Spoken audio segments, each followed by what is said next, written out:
வணக்கம், வாழ்க வளமுடன்.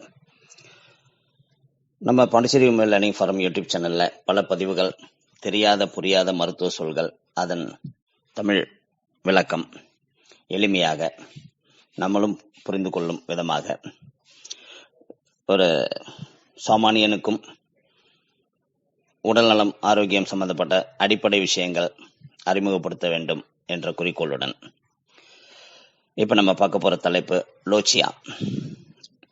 இந்த லோக்கியாங்கிற சொல்லுக்கு தமிழாக்கம் செய்து பார்த்தோம்னா மகப்பேறு விளக்கு என்ன வரும். இந்த லோக்கியாங்கிறது ஒரு கிரேக்க மொழி சொல். மருத்துவத்துல இருக்கிற பல சொற்றொடர்கள் கிரேக் மொழியிலிருந்து எடுத்த சொற்றொடர்களா இருக்கும். ஒரு பெண், குழந்தை பெற்ற பெண், யோனியிலிருந்து வெளிவரும் இரத்தமானது இயல்பாக சில வாரங்களுக்கு தூய சிவப்பு இரத்தமாகவும் பிறகு வெளுத்தும் படிப்படியாக குறைந்து முடிவில் நின்றுவிடும். இதுதான் சரியான இந்த லோக்கியாங்கிற நிகழ்வு. இந்த விளக்கானது சளி, திசு, இரத்தம் கலந்ததாக இருக்கும். இது இல்லாம சிலருக்கு வேண்டத்தகாத கோளாறுகளும் காணப்படும். அதற்கேற்ப சில மருந்துகளின் தேவை இருக்கும். இந்த லோக்கியாங்கிற பிரச்சனையை பல ஹோமியோபதி மருந்துகள் சீர் செய்தாலும் ரொம்ப குறித்து காமிக்கக்கூடிய மருந்துகள் என்ன பார்த்தோம்னா, அதுல வெள்ளையான லோக்கியா இருந்ததுன்னா, அதாவது வெளிப்பாடும் திரவங்கிறது வெள்ளை நிறத்துல இருந்ததுன்னா அதை சரி செய்யும் மருந்துகள் நேட்ரமோர், பல்சாட்டிலா, செப்பியாங்கிற மருந்து. ரொம்ப அக்ரீடா, அதாவது காரமா இருக்கிற கழிவுகளா இருந்ததுன்னா பாப்டீசியா கிரியோசட்டம்ங்கிற மருந்தும், ரத்தம் கலந்து கழிவா இருக்குது என்ன அது எரிக்ரான் என்கிற குரோமியம் ஆசிட் போன்ற மருந்துகளும், பிரவுன் கலர்ல பழுப்பு நிறமா இருக்குது என்ன கிரியோசட்டம், சீகல் கரநாட்டம், கார்போவேஜ்ங்கிற மருந்துகளும், ரொம்ப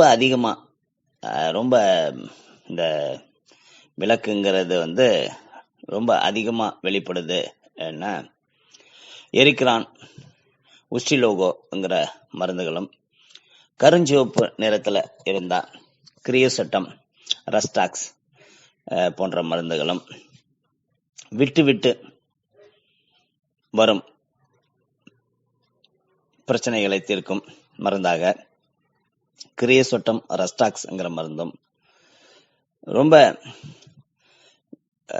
அதிகமா குபீர்னு வர்ற மாதிரி இருக்குது என்ன பிளாட்டினம் என்கிற மருந்தும், பால் போன்ற நிறத்தில் வெளிப்பட்டால் அது கல்கேரியா கார்ப், பல்சாட்டிலா, செப்பியாங்கிற மருந்தும், நாற்றத்துடன் ரொம்ப அஃபென்சிவ் ஸ்மெல்லோட இருக்குது அந்த கழிவுகள் என்ன பெலடோனா, கார்போனிமாலிஸ், குரோட்டலாஸ், காலிபாஸ், கிரியோசெட்டம், ரஸ்டாக்ஸ் என்கிற மருந்தும், ரொம்ப நீடித்து இருக்குது, ரொம்ப நாளா இருக்குது, ஸ்டாப் ஆகிற மாதிரி அறிகுறியே தெரியல என்ன கலோபைலம், நேட்ரமோர் என்கிற மருந்துகளும், ரொம்ப ஸ்கேண்டியா இருந்ததுன்னா பல்சாட்டிலா என்கிற மருந்தும் இந்த லோக்கியாங்கிற பிரச்சனையில தீர்க்கக்கூடிய ஹோமியோபதி மருந்துகளாக பயன்படும். இதுல பொதுவா என்னோட சஜஷன் என்ன, இந்த லோக்கியாக வெளியேற்றக்கூடிய சரியான மருந்துகள் நான் சஜஸ்ட் பண்றது பல்சாட்டிலா, கலோபைலம், கொஞ்சம் கேந்தாரிஸ் கூட சில நேரங்கள்ல உபயோகமா இருக்கும். இது இல்லாம எல்லா குறிகளுக்கும் குறித்து காட்டக்கூடிய ஒரு மருந்தா இந்த லோக்கியா பிரச்சனையில நீங்க ரிப்போர்ட்டரி பாத்தீங்கன்னா கிரியோசட்டம் மீண்டும் மீண்டும் குறித்து காமிக்கப்படும். அதனால நல்ல ஹோமியோபதி மருத்துவத்தை நாடினால் இந்த மகப்பேறு விளக்கு என்று சொல்லி குழந்தை பெற்ற பிறகு வெளியேற்றப்படும் அந்த பிரச்சனையை ரொம்ப எளிமையாக சீர் செய்து கொள்ளலாம். உங்கள் ஆரோக்கியம் மேம்படும். குழந்தைக்கு தாய்ப்பால் கொடுப்பதில் எந்த பிரச்சனையும் இல்லாம இந்த குறையை நிவர்த்தி செய்து கொள்ளலாம். வாழ்க வளமுடன், வாழ்க வளமுடன். இந்த மாதிரி ஹெல்த் ரிலேட்டட் பதிவுகள் உங்களுக்கு தொடர்ந்து கிடைப்பதற்கு Pondicherry homeo learning forum YouTube சேனலை சப்ஸ்கிரைப் பண்ணுங்க, கமெண்ட் பண்ணுங்க, லைக் பண்ணுங்க. உங்க நண்பர்கள் உறவினர்களுக்கு இந்த பதிவை ஃபார்வர்ட் பண்ணுங்க, ஷேர் பண்ணுங்க. வாழ்க வளமுடன். வணக்கம்.